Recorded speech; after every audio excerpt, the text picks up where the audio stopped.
Welcome back, ladies and gentlemen, to Argos Anonymous. This is Argos. We have gathered here today to discuss the Patreon apocalypse. You know, there's a lot of, for lack of a better term, conspiracy theories circling about why MetaZoo has gotten rid of the Patreon. For a little bit of history, for those of you that aren't aware yet, despite all the content creator videos out there, the way this happened was MetaZoo created a Patreon where you could pay a monthly fee in order to get access to their drops. They're like, they would sell things at MSRP, which is nice in today's world where if you have a limited supply of something, scalpers buy all of it if it's in demand, and then they jack the price up and sell it, blah, blah, blah, blah, blah. So people like this Patreon, but it's important to understand the origin of this so you can understand what is actually happening. And the origin is this. When MetaZoo first came out, despite its obvious awesomeness, it was a new game, and so nobody wanted it. No stores wanted it. Distributors wouldn't return phone calls, etc. So MetaZoo's sitting here being the innovative creators that they are, and they said, how do we get the game out here if nobody wants the game? So they created their own marketplace, which was a peer-to-peer marketplace. They were not selling cards direct to players. It was players selling to players. And there were only like 200 players. And so they created a low-fee marketplace to encourage trading in their collectible card game, because that's what you need, right? You need a secondary market to survive. The next thing they did was they created the Patreon, where they could sell direct to consumer. And the reason they did this is because, number one, nobody else wanted to sell the game. And number two, it's a very small game, and they make a lot more money. This is the truth of it, by selling direct. If they sell direct to consumer for $89 a box, they make a lot more money than if the game store and the distributor gets a share. As soon as you start to sell through distribution, you're making a lot less money as a game publisher. So let me ask you this, my fellow players and conspiracy theorists. When you look at the decision that MetaZoo made to shift away from a direct-to-consumer model, understanding that they make way less money, why would they do it? Why would they do it? It's not more money. They're not going to just wake up one day and say, let's screw the players. They're not doing that. They wouldn't do that. So why would they do it? Because I'm seeing all these videos going out there and people are like, they took the patrons until they didn't need them anymore, and then they just got rid of them. Yeah, but they're making less money. So why would they do it? So here's what's up. Number one, they have new partnerships with distributors. And do you think distributors want MetaZoo to sell direct to patrons? No, because direct to consumer models that model destroys distributor models. So you can't have partnerships with big distributors and sell direct to consumers. They won't do it. So let me ask you this, as players, do you want MetaZoo to be an international game?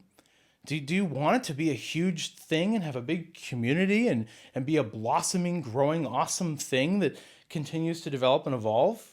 Yeah, let's do that. Well, we can't do that without these distribution chains. Not yet, anyway. We can't do it, and the distributors won't let them sell direct.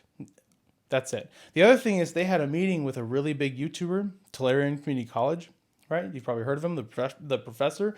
The professor is super, super, super on board with supporting local game stores. And one of the things that really bothers him is that Wizards of the Coast, Hasbro, is selling things through Amazon and undercutting game stores. My local game store where I live he can only get boxes of Magic the Gathering for $90 a box, and you can buy them for less money on Amazon. How is this game store supposed to sell a box for $91? He makes like $1 tops, assuming no shipping. How is he supposed to sell a box of Magic when the only people that would ever buy a box of Magic from him at an appropriate markup so that it's worth it for him are buying it out of pity because they can get it for cheaper by buying through Amazon, because Hasbro is using Amazon as essentially a direct-to-consumer medium without technically selling direct-to-consumer.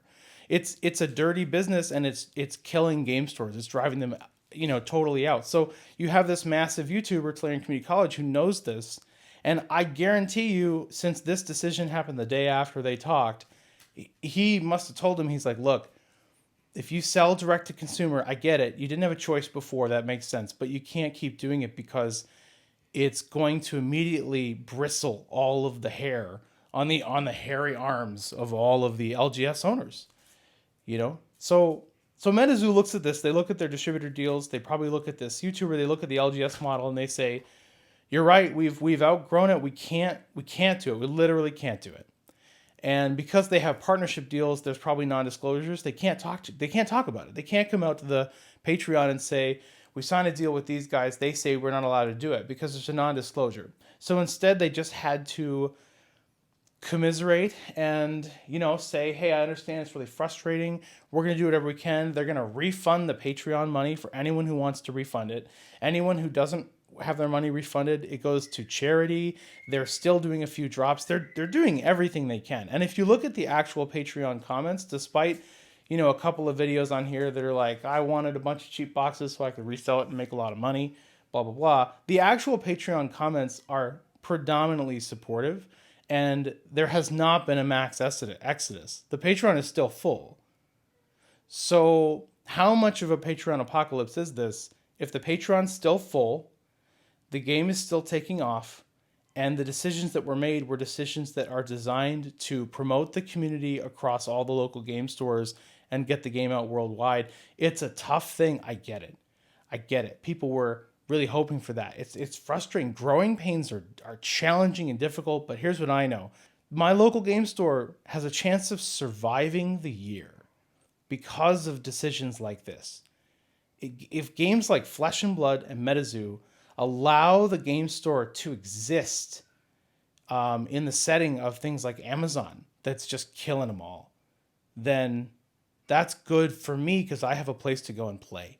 I have a place where my friends can meet up and play a fun game that we love because the publishers of the game are making the decision to forego profit for themselves in order to support the stores and the community. And for that, despite short-term frustration, which I get, for that, I am 1,000% supportive of what MetaZoo's done.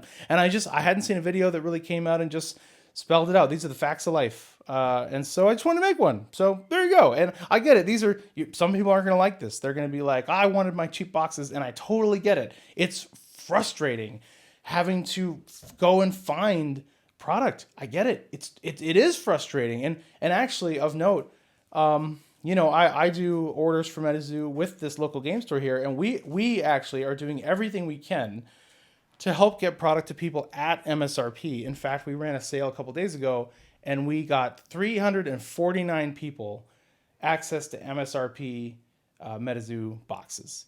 And we're going to continue to do that moving forward because that helps build the community, and that's what this is all about. So stay tuned, have faith. This game is taking off, and these processes will be streamlined. And there's going to be 1,000 stores running this thing. Find one, call around, find one that will work with you. Not all of the owners are going to scalp the product. Some of them are just want a good community. Some of them are great people. So call around, connect with the game store that's going to help you. Let's just pursue this and see where it goes. And I'm glad that they're making this decision for the community, even though it's frustrating short term. That's all I got. Argos out.